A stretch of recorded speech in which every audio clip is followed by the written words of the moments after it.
Please welcome to the stage, Gay Gaddis. I had a wonderful mother-in-law. She had some interesting things, and she was quite a fascinating woman and she was a working mom way back in the day.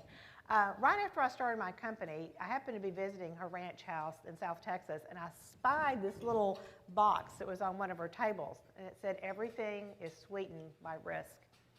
And I thought, wow, I'm eating risk for breakfast every day in this company.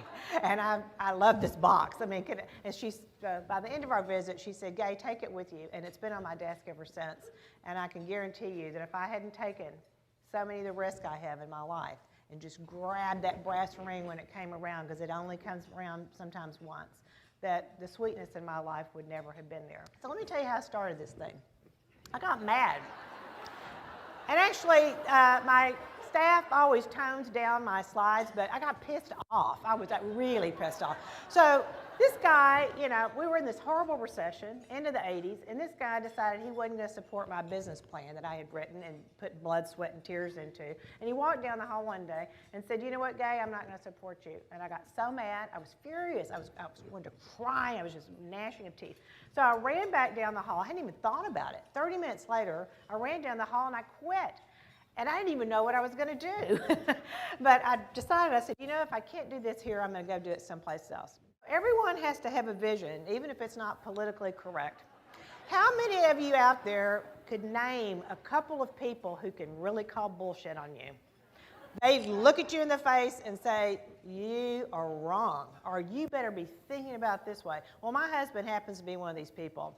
So we were out to dinner one night shortly after I had started my company, and he said, "Gay, what are you going to do to differentiate this little advertising agency in Austin, Texas? The last thing the world needs is another little ad agency." So I got very pompous, and I said, "We're going to be the art and science. We're going to measure things. We're going to win awards. We're going to do this." And I kept going on and on about my business plan, what I was going to do. Finally, he said, "Bullshit, bullshit. I'm not impressed." So after about 3 glasses of wine at this point, I slammed my hand on the table and I said, "Damn it, we're going to do kick-ass work for clients who want to kick ass." He said, "That's it." My story wraps around a lot about Dell Computer Corporations, and we were with them for 16 years. But they brought in a CMO. This is what happens in the ad agency. You get the new CMO, and they decided they were going to put everything under one holding company, and they said, "You're the only thing not broken, so you'll stay." I said, "Fine." So they come in and decide that we have to sell to the new holding company to stay in. And it went totally against my principles. I didn't want to sell, and we didn't want them to own us. And so I had no choice but to leave after 16 years. It was one of the toughest things I've ever had to say no to in my life. Half of my business, $70 million, walked out the door one day. They thought it would kill me, and I didn't think I could survive either, but we did, and it made us so much stronger. And us saying no was tough. To kind of give you the last little dream story here. I got a Bachelor of Fine Arts in Studio Art at the University of Texas in Austin. The day that I walked out, yes, hook 'em horns.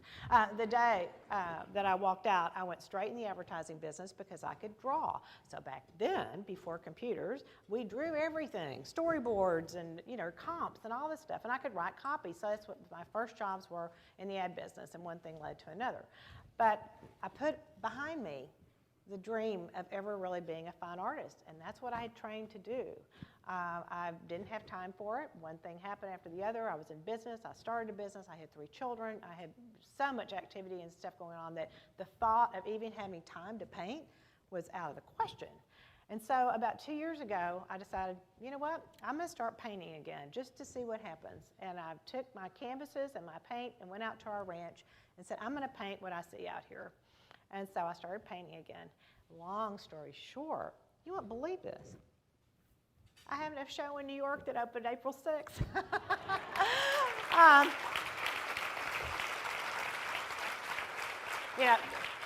If you don't believe in dreams can come true, even, after all the stuff I've been through, it's amazing. And I was so scared to show this, to show anybody my art.